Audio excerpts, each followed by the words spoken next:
مكالمة سيادية بتعرقل تصوير فيلم مهم، ووزيرة الإعلام الليبية بتساهم بعد تدخلها في ظهور هذا الفيلم للنور بعد ما كان مصيره مجهول.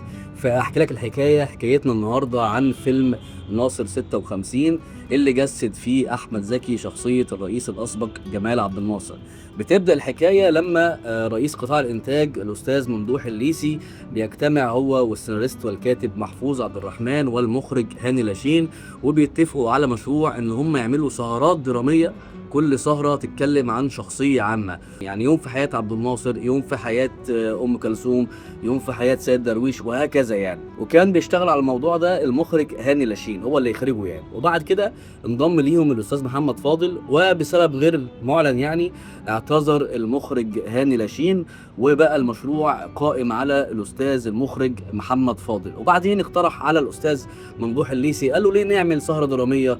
احنا معانا احمد زكي، وبعدين بنتكلم عن شخصيه كبيره زي الرئيس الاسبق جمال عبد الناصر، ما تيجي نعمله فيلم تلفزيوني احسن وبتاع. فبيوافق على طول الاستاذ ممدوح الليثي، وبيشتغل وبيعدل الورق الاستاذ محفوظ عبد الرحمن، وبيخليه فيلم تلفزيوني. وبعد كده الفكره بتزداد يعني عند الاستاذ محمد فاضل، وبيقول لهم طيب طالما احنا هنعمل فيلم تلفزيوني، ما نخليه بقى فيلم سينما وينزل في دور العرض.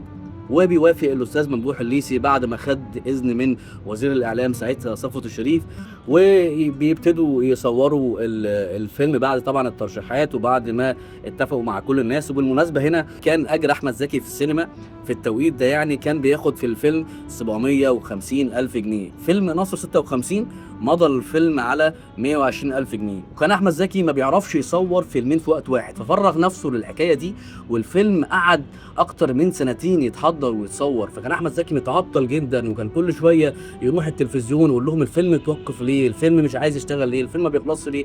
الموضوع ده كان عامل له ازعاج، لانه قعد وقت كبير جدا يحضروا ويصوروا. وبيبداوا يصوروا شويه من الفيلم لحد ما ممدوح الليثي بيكلم محمد فاضل، بيقول له تعالى بسرعه على المكتب، الدنيا كلها مقلوبه. ويروح المكتب، وبعدين بتيجي مكالمه من جهه سياديه، وبيحصل في المكالمه دي يعني كلام كتير قوي صعب، يعني ما ينفعش يتقال، ان الفيلم ده لازم يقف، وان الفيلم ده فيه مغالطات، وان الفيلم ده ما ينفعش. وازاي فردوس عبد الحميد زوجة محمد فاضل المخرج يتحط لها 35 مشهد، وده ما ينفعش، وده كذا، واكيد محمد فاضل هو اللي اتدخل وهو اللي زود لها مشاهد. بعدين محمد فاضل قال لهم انا ما زودتش مشاهد لفردوس عبد الحميد، انا ما اعرفش ازود ولا اقدر ازود حاجات لمحفوظ عبد الرحمن، يعني كانوا متفقين على السيناريو، وهي دي المشاهد اللي طالعه 35 مشهد ليهم منطق في الدراما وليهم منطق في الفيلم. يعني من هنا لهنا شالوا المشاهد دي وخلوا 6 مشاهد بس لزوجة جمال عبد الناصر اللي قام بدورها الأستاذة الفنانة فردوس عبد الحميد. وحتى هنا حصل بلبلة في الإعلام وفي الجرايد يعني عن القصة دي، إنها أثيرت بشكل كبير جدا، وده خلى سعاد حسني تتصل بمحمد فاضل وتقول له لو فردوس عبد الحميد مش حابه تعمل ال6 مشاهد، انا بعرض نفسي، برشح نفسي لو انت حابب وان اجي اعمل الدور يعني. وهو قال لها لا، فردوس عبد الحميد موافقه حتى لو هتعمل مشهد واحد. وبيكملوا تصوير الفيلم شويتين كده لحد ما بتيجي برضو مشكله تانية. ممدوح الليثي بيكلم محمد فاضل وبيقول له اسره عبد الناصر رافضه جدا فكره اللي احنا بنتطرق في الفيلم للحياه الاسريه لعبد الناصر، او بنجيب اهله في الفيلم يعني. فقال له ازاي، انا كنت قاعد بحضر وكان معانا هدى عبد الناصر وكنا بنتكلم مع خالد وعبد الحكيم، ازاي يرفضوا؟ كلموا على التليفون، كلمهم ورد خالد عبد الناصر. والاستاذ ممدوح الليثي قال له انت معترض او انتوا كاسره معترضين على ان احنا بنجيب الحياه الشخصيه لاسره عبد الناصر؟ قال له لا طبعا، احنا عندنا كل الثقه في محمد فاضل كمخرج واحمد زكي كبطل للفيلم، وطبعا الكاتب محفوظ عبد الرحمن. بتزداد طبعا العراقيل لما جم يصوروا في مبنى قناة السويس اللي هو في الإسماعيلية، فكان وقتها بقى مقر للحزب الوطني، فهناك كان في صورة كبيرة جدا للرئيس الأسبق محمد حسني مبارك. فمحمد فاضل قال لهم هنشيل الصورة ونصور ونرجعها تاني. طبعا قامت الدنيا عليه، وازاي تجرؤ وازاي تعمل كده وازاي نشيل صورة الرئيس لحد ما الفيلم وقف.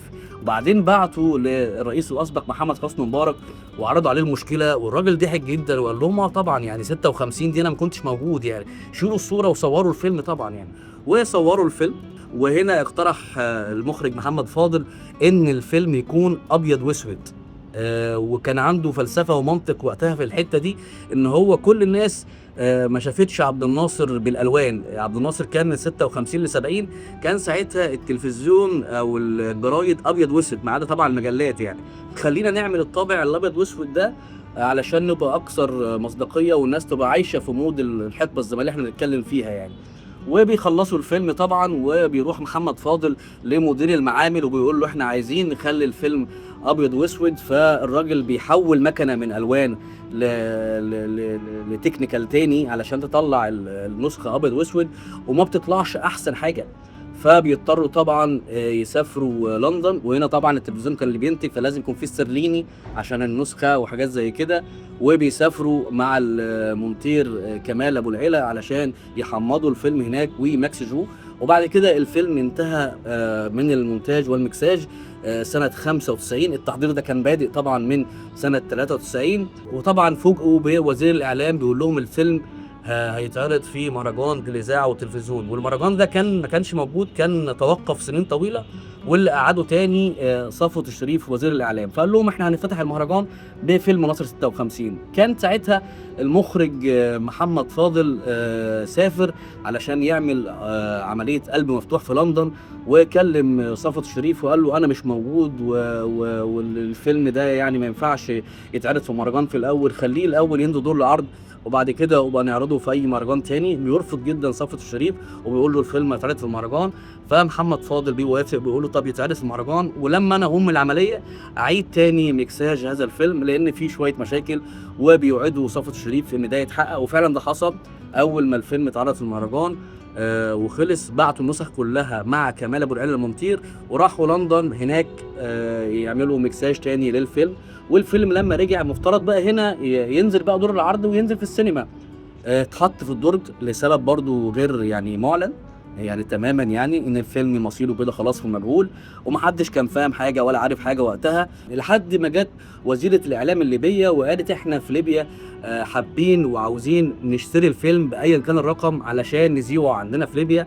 هنا اتحرك صفوت الشريف وقال لا طبعا الفيلم يخصنا احنا ويخص رئيسنا الاسبق، احنا اللي هنعرضه واحنا اللي هنذيعه في السينمات عندنا. وكانت الاذاعه ليه في السينمات في 5 أغسطس سنة 1996. يعني هو قعد سنة يعني الفيلم مصيره مجهول، وبعد كده اتعرض والنسخ طلعت بره مصر وعمل نجاح كبير جدا جدا جدا وحقق ملايين يعني. فيلم الافلام المهمه، وربنا يرحم الرئيس الاسبق جمال عبد الناصر ويرحم بطل الفيلم الراحل الجميل الفنان احمد زكي. وان شاء الله نلتقي في حكايات فنيه اخرى في احكي لك الحكايه، واشوفكم على خير وشكرا والسلام عليكم ورحمه الله وبركاته.